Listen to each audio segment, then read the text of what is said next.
Welcome to Educational Videos and Quiz. हमारी सबसे बड़ी कमजोरी हार मानने में निहित है।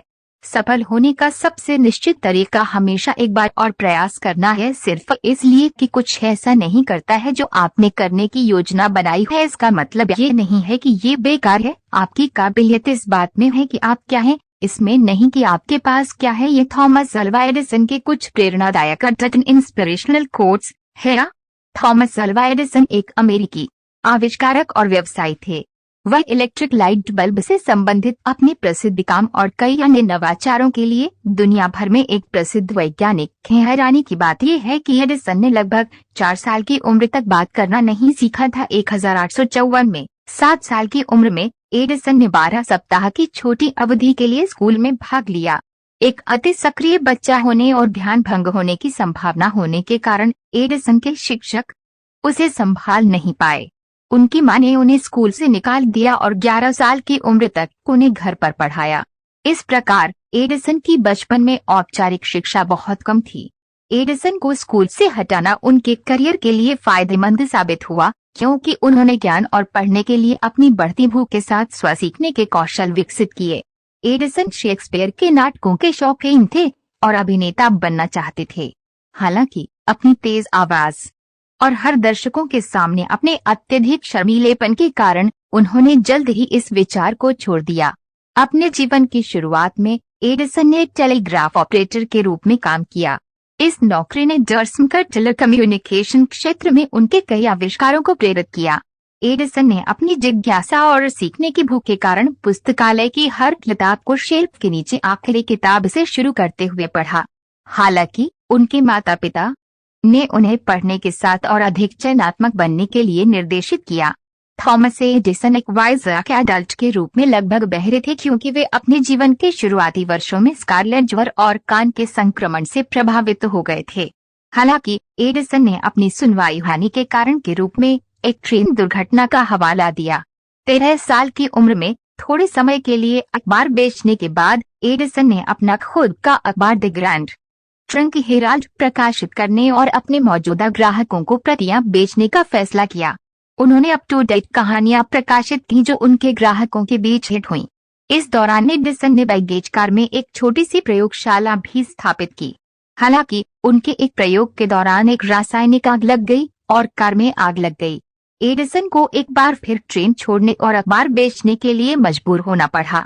एडिसन को एक ऑपरेशन के माध्यम से अपनी सुनवाई में सुधार करने का मौका मिला। हालांकि उन्होंने विकल्प लेने से इनकार कर दिया। वह बस यह सीखने की कठिनाई से नहीं गुजरना चाहता था कि कैसे अपनी सोच को एक शोर शराबे वाली दुनिया में प्रसारित किया जाए। एडिसन के जीवन की एक महत्वपूर्ण घटना, एडिसन को टेलीग्राफ चलाना सीखने का मौका तब मिला जब उन्होंने एक 3 साल के बच्चे को ट्रेन दुर्घटना से बचाया। बच्चे के आभारी पिता, स्टेशन के एजेंट, ने एडिसन टेलीग्राफी को पुरस्कार के रूप में सिखाया। 16 साल की उम्र में एडिसन एक कुशल टेलीग्राफर बन गए और एक पूर्णकालिक के रूप में काम करना शुरू कर दिया। आइए एक नजर डालते हैं एडिसन के निजी जीवन पर। 1870 के दशक की शुरुआत तक एडिसन एक अमीर आदमी था और उसने अपने एक व्यवसाय में 16 वर्षीय कर्मचारी से शादी कर ली।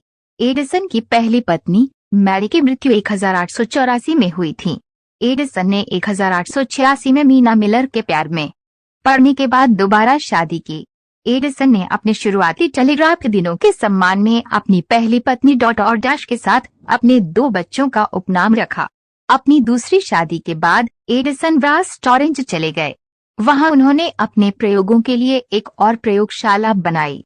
एडिसन ने अपनी मां के प्रयासों को याद करते हुए कहा, मेरी मां ही मुझे बना रही है।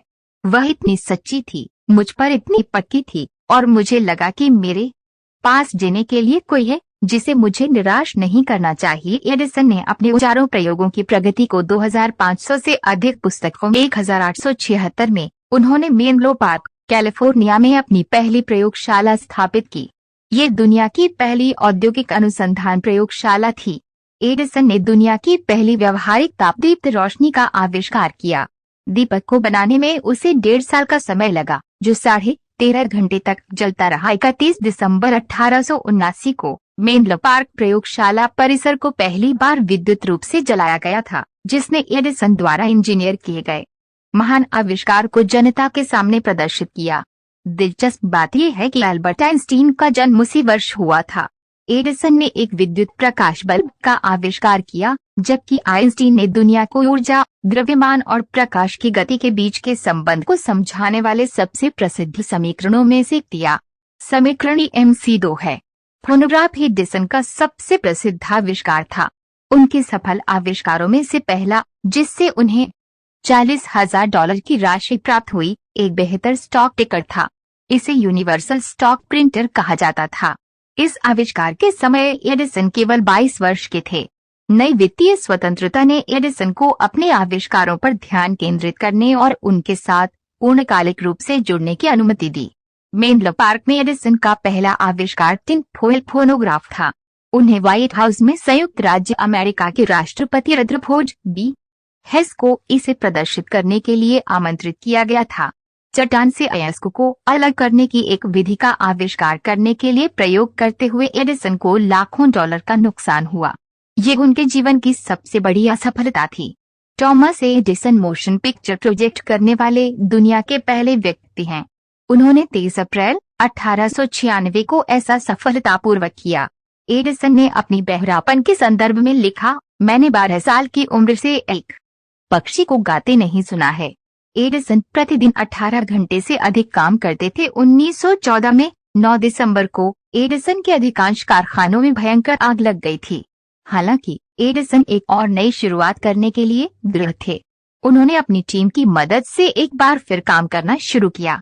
क्या आप जानते हैं कि एडिसन ने अपना पहला 1093 सफल यूएस पेटेंट आवेदन 13 अक्टूबर 1868 को 21 साल की उम्र में दाखिल किया था। एडिसन के बारे में एक मजेदार फैक्ट यह है कि उन्होंने बिजली से टील टाटल कॉकरोचेस को मारने के लिए एक उपकरण भी बनाया था। उनकी मृत्यु के समय एडिसन को अमेरिका का सबसे प्रसिद्ध और सम्मानित व्यक्ति माना जाता था। एडिसन ने असफलता और सफलता का सामना किया। उनकी जीवन कहानी हमें कभी हार न मानने की प्रेरणा देती। Do like, share and subscribe.